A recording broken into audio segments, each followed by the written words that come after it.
Hi, I'm Elise Groves from First Priority Financial, and with me today is Daphne Peterson, the Sonoma County Real Estate Resource.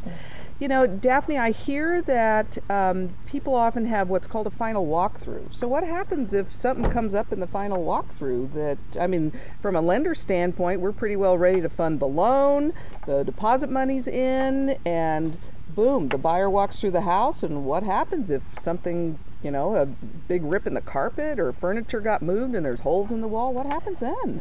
Well, this is important to know that the final walkthrough is not a contingency of the contract. Oh, okay. So, if you walk through, you generally do your final walkthrough, I'd say about within 5 days of the close of escrow.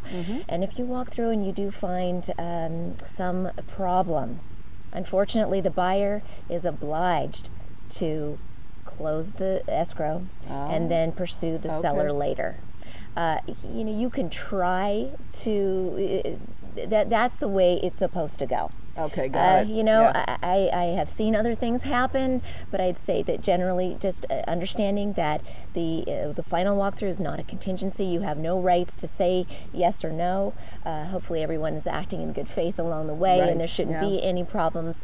But it is an important thing to do your final walkthrough to see what's there and document it. So well, I know from a lender standpoint that we've actually held up funding loans while the seller was being renegotiated with because, wow, I mean, there was some real damage that wasn't revealed. They hadn't moved out in five days ahead of time. So it's kind of interesting to me that they typically say 5 days. I mean, I know when we've moved over the years, it's like, we're not moving out 5 days. Where would we go? I mean, honestly. So, but I have seen that, in my 17 years of lending experience, very rarely has it come up that we've actually stalled the close of escrow. Usually, cooler heads prevail, and the seller might write a check, or the agents chip in, or I chip in and say, all right, well, $100, make it go away.